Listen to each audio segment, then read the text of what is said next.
Amjambo, na misalimu sana ba mama katika jina la Yesu. Les femmes sentinelles, partout où vous vous retrouvez, je vous salue. Et je demande que la grâce de Dieu vous soit accordée, que la grâce de Dieu vous accompagne. Voilà, moi, c'est Maman Julie Mukendi.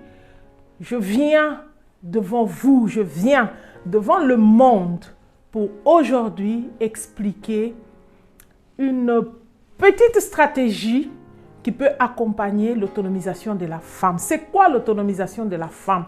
Ce terme, nous l'avons entendu plusieurs fois. On nous parle de l'autonomisation de la femme. Cette autonomisation qui va aider à la femme à se développer, à devenir autonome, ça veut dire à devenir quelque peu libre financièrement. Mais en quoi ça consiste au fait? L'autonomisation de la femme, c'était un thème de 2014. Voilà, le mois de la femme, 2014, 8 mars. Moi, il y a un thème qui avait beaucoup attiré mon attention. C'est le thème de l'autonomisation de la femme en 2014. Je me suis posé plusieurs questions. La première question, c'était autonomiser la femme, c'est financièrement ou socialement? Mais j'ai compris que c'était financièrement. Si on veut autonomiser la femme financièrement, une autre question qui m'est venue tout de suite, c'était où est-ce qu'on distribue cet argent qui va autonomiser la femme? Parce que jusque-là, je pense qu'on peut s'imaginer la pauvreté, la précarité qui frappe la femme. Surtout la femme en déplacement par rapport à la guerre. Vous pouvez vous imaginer un peu, chers internautes, imaginez-vous qu'une femme qui vivait avec ses mangues sur la tête, une femme qui rachetait un sac de braise et qui étalait, ses voisins pouvaient acheter. Et c'est comme ça qu'elle nourrissait sa famille, c'est comme ça qu'elle supporte ses enfants à l'école, c'est comme ça qu'elle s'habille. Et puis, un jour à l'autre, elle est comme ça déplacée en masse. Elle laisse tout, elle s'en va. C'est ça qui s'est passé avec les femmes qui sont en Ouganda, en Akival, et les femmes congolaises qui sont massées en Ouganda, qui sont déplacées par cette guerre. Pendant la guerre, nous voyons des quantités, des masses de personnes qui sont mortes. Mais il y a autre chose. En dehors de ceux qui sont mortes, il y en a d'autres qui continuent à mourir. Et moi, je peux dire qu'il y a des milliers et des milliers de freelances et de petites entreprises, des mini-entreprises qui sont en train de mourir chaque jour.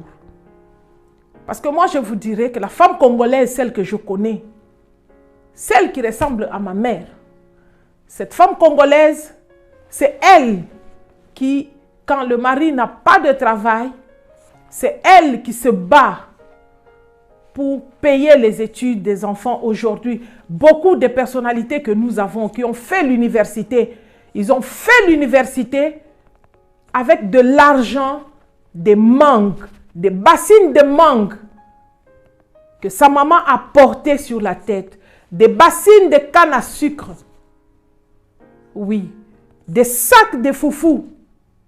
Cette femme, elle rachète son sac le matin et le soir, il faut qu'elle produise ce qu'elle a dépensé et qu'elle produise du bénéfice. Et ce bénéfice, elle va gérer pour nourrir la famille et pour se réveiller encore demain matin pour aller encore racheter ces feuilles de manioc, ces feuilles de patates douces. Maintenant, je n'ose pas m'imaginer qu'est-ce que ça signifie l'autonomisation à ce niveau-là.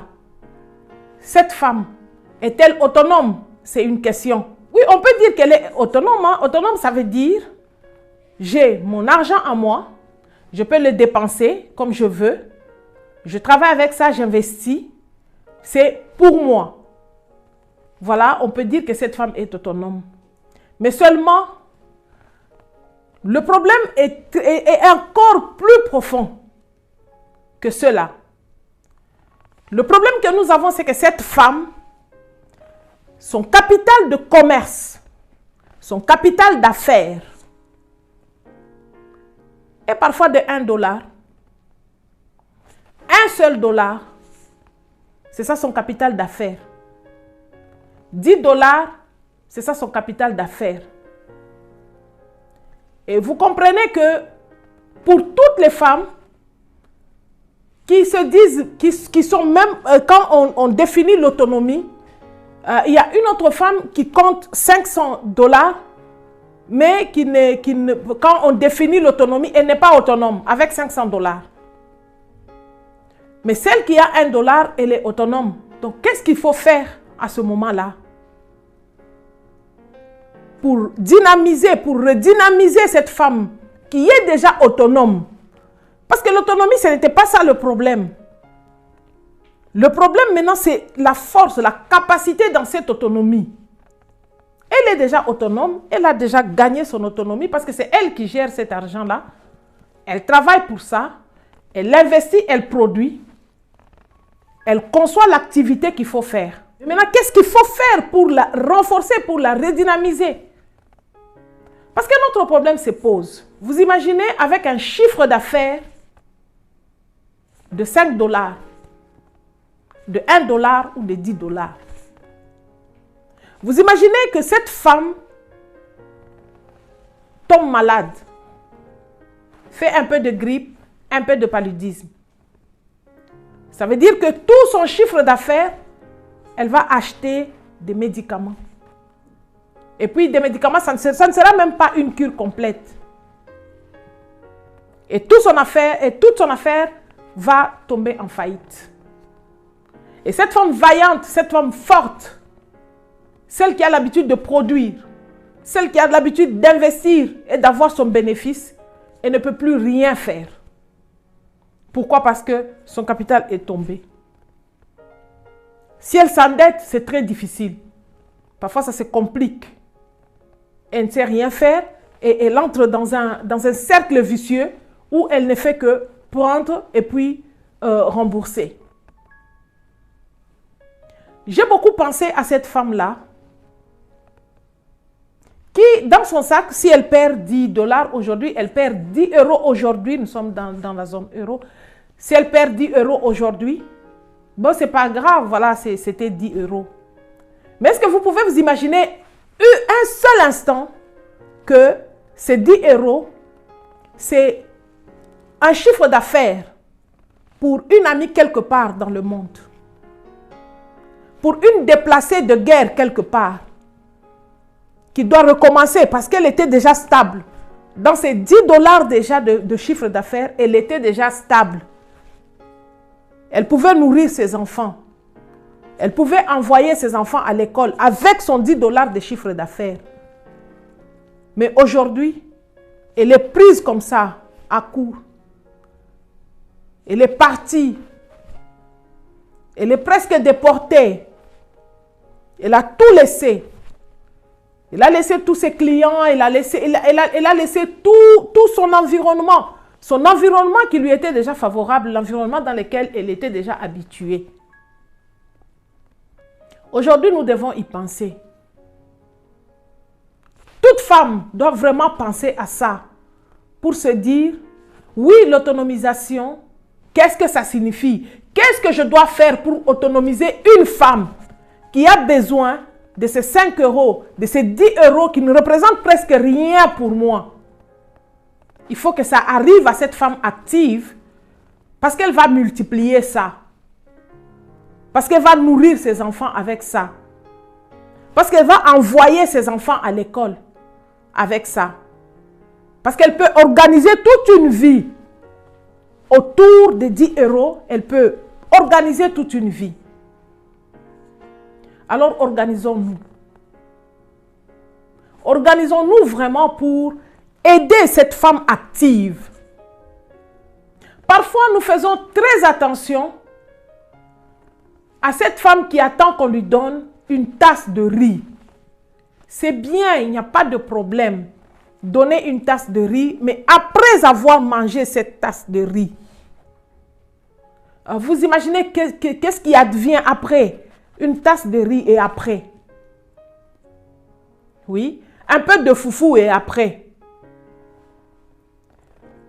Moi, j'étais en train de penser qu'on peut s'occuper de la femme active. Nous devons aussi nous organiser autour de la femme active. Doubler son chiffre d'affaires. Elle a un chiffre d'affaires de 10 euros. Nous doublons son chiffre d'affaires. Elle est dans 20 euros. Elle va produire encore plus parce qu'elle est productrice, elle va produire encore plus. Et non seulement ça, comment ça va continuer? Parce qu'il faut que ça continue. Là, nous sommes en train de lancer. Mais comment ça va continuer? Partout où les femmes se rassemblent. Parce qu'il y a toujours, les femmes vivent toujours en solidarité. Toujours, elles sont toujours rassemblées. C'est soit dans une église, elles sont rassemblées. C'est soit dans le quartier, elles se rassemblent toujours. Se rassemblent. Et si on peut activer un élan de solidarité partout où la femme se rassemble, de telle manière à se dire, nous pouvons nous autonomiser. On se met autour d'une seule d'entre nous, on l'autonomise, on développe au fait son chiffre d'affaires ou son capital d'activité. Et nous tout autour, c'est cet élan de solidarité sur lequel nous pouvons travailler. Et dès que la machine est lancée, elles vont aller de part en part, en s'autonomisant de part en part, pour relever leur revenu moyen, le revenu moyen de toute l'association. Et ça, c'est le volet social des femmes sentinelles des nations. Nous sommes en train d'attiser cet élan de solidarité. Toutes femmes, partout où elles se rassemblent, elles peuvent créer l'association, des femmes sentinelles des nations. Les femmes sentinelles des nations regardent, ce sont des sentinelles. Elles sont vigilantes sur beaucoup de domaines. Et là, moi, je suis en train d'expliquer maintenant le domaine de l'autonomisation de la femme. Parce qu'il n'y a nulle part où on a appelé la femme pour lui dire, voici, on va te donner de l'argent pour faire du commerce. Non, il n'y a nulle part où se passe cette distribution. Je pense qu'il y a un adage qui dit, au lieu de me donner un poisson, apprends-moi à pêcher. Là, nous n'avons même pas des femmes à qui nous allons apprendre à pêcher. Nous avons des femmes qui savent déjà pêcher. Mais ils ont besoin d'un plus grand filet pour pêcher un plus grand nombre de poissons. À chacun de nous de réfléchir vraiment pour intervenir, pour développer cette femme, pour faire sortir le meilleur d'elle. Parce que c'est des femmes meilleures, c'est des femmes vaillantes. Il y a combien de témoignages aujourd'hui? Des gens qui ont bien étudié, des gens qui sont en bonne santé aujourd'hui. Et toute la charge a été prise par sa maman qui vendait de la braise devant leur parcelle. Par sa maman qui passait de parcelle en parcelle avec des avocats. Par une maman qui vendait juste des feuilles de manioc. Par une maman qui cuisinait, qui vendait des beignets. Et l'enfant a fait jusqu'à l'université dans ces conditions-là. Mais pourquoi nous ne nous souvenons pas qu'il faut la développer? Qu'il faut donner à cette maman, à cette femme, plus d'opportunités afin qu'elle se développe un peu. Afin qu'elle prépare sa vieillesse afin qu'elle prépare sa retraite. Parce que si elle a pu payer des études pour une grande personnalité qui est devenue une grande personnalité aujourd'hui, pour une personne qui est devenue une grande personnalité aujourd'hui, ça veut dire qu'elle peut aussi préparer sa retraite bel et bien. Il suffit juste de la former. Il suffit juste d'éveiller son attention. Il suffit juste d'en appeler à sa conscience pour lui dire, maintenant tu travailles pour préparer ta retraite et voilà comment tu vas la préparer, voilà comment tu vas faire, voilà comment tu vas épargner. Mais ce sont des femmes productrices. Ce que je propose ici, c'est qu'on fasse attention à la femme productrice, à la femme active, celle qui sait multiplier.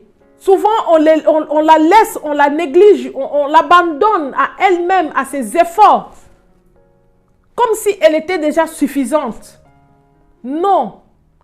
La plupart, elles ont besoin d'un peu plus de chiffre d'affaires pour faire des merveilles. Elles peuvent faire des merveilles. Elles sont capables de merveilles, ces femmes. Juste les organiser, juste les booster entre elles, juste leur éviter l'endettement. Parce que l'endettement, c'est très lourd pour une femme. Voilà un peu ce que je suis en train de proposer. Nous avons fait l'enquête au niveau des femmes qui sont en Ouganda, en Akiva, les femmes sentinelles, la nouvelle équipe des femmes sentinelles des nations en Ouganda. Nous avons fait une enquête pour savoir c'est combien, la plus basse possible, le chiffre d'affaires le plus bas possible qui est dans ce contrée-là, là où elle se trouve. Quand on m'a annoncé le chiffre d'affaires le plus bas, j'ai pleuré. Sincèrement, j'ai pleuré. J'avais des larmes dans les yeux. Et même maintenant, je sens mes larmes en train de venir encore. Parce que cette femme, donc la plus faible, au fait, la plus faible de la communauté, fait son affaire avec $1. Un seul dollar, ça veut dire 3000 shillings. C'est à pleurer. C'est vraiment déplorable que tout le monde devra se lever vraiment pour chercher cette femme vaillante. Nous devons savoir, elle tourne avec combien. Nous devons le savoir. Ce n'est plus un secret pour personne. Si nous connaissons les chiffres d'affaires d'Amazon, si nous connaissons les chiffres d'affaires, mais les chiffres d'affaires de cette femme, de cette pauvre femme, et pourquoi ça doit rester un secret? Nous devons maintenant le savoir, nous devons maintenant partager. Nous devons en parler maintenant clairement.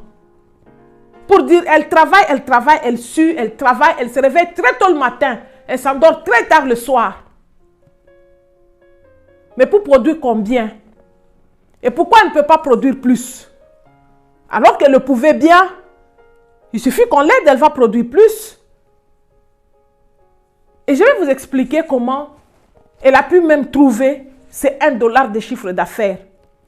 C'est parce que dans le camp de réfugiés, là où elle se trouve, on lui paye $3 par mois d'assistance sociale. Voilà, l'aide sociale, c'est $3.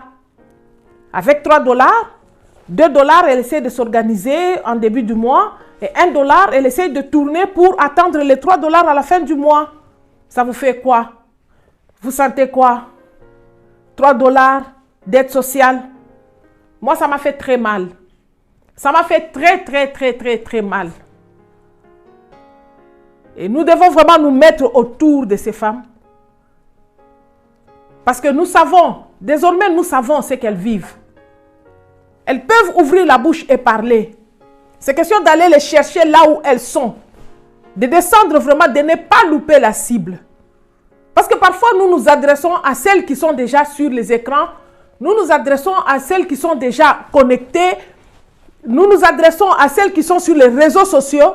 Au fait, nous sommes en train de louper la cible. La cible, c'est celle-là qui est au marché, qui a sa bassine, des feuilles de manioc, qui a sa bassine, des feuilles de patates douces au marché. Elle n'a pas le téléphone. Elle n'est pas sur les réseaux sociaux. Donc nous sommes descendus jusque-là pour aller la trouver elle, pour parler avec elle, qu'elle nous dise ce qu'elle vit en réalité. Et Femme Sentinelle sera toujours là pour être vigilant. Dans sa vigilance, pour découvrir les points sur lesquels il faut agir. Dans notre société, il suffit d'un peu pour donner la joie, pour créer le bonheur dans le cœur d'une sœur, dans le cœur d'une mère, dans le cœur d'une fille. La précarité de la femme est dure à vivre. La femme, elle est mendiante dans tout. Ce n'est pas normal. Ce n'est pas normal. Il suffit d'un peu pour relever leur niveau de vie. De très peu. En tout cas, il suffit de très peu pour relever leur niveau de vie. Aujourd'hui, le Congo est en guerre. Imaginez-vous 20 ans de guerre. Toutes ces femmes qui ont été déportées. Elles vivent dans ces conditions-là, gagnant 3 $ d'aide sociale par mois depuis 10 ans. Elles sont comme ça. Elles ne peuvent pas être délivrées. Elles sont dans une prison qui ne dit pas son nom, en fait. Parce que ça, c'est une prison, mais qui ne dit pas son nom. Est-ce que vous pouvez vous imaginer? Ces enfants, ces fils, ces filles sont dans quel état? Donc, la Femme Sentinelle s'organise. La Femme Sentinelle se tient debout. La Femme Sentinelle marche vers l'avant. Nous sommes là pour nous organiser autour de la femme active. C'est vraiment notre thème. Et si vous avez des questions, si vous avez des propositions, je vous laisse réfléchir. Je reviendrai pour vraiment qu'on continue dans cette réflexion et que nous, de notre côté, nous allons vraiment vous proposer tout ce que nous avons réfléchi pour entourer cette femme active de manière à la relever, à relever son revenu, à magnifier ses efforts et à l'aider à préparer son avenir aussi parce qu'elle a un avenir, cette femme. Après la maternité, elle a un avenir et elle doit préparer cet avenir. Merci beaucoup de nous avoir suivis. Likez, aimez la vidéo, partagez-la et réfléchissons. La femme en précarité a besoin de chacun de nous. Merci. Ciao, ciao.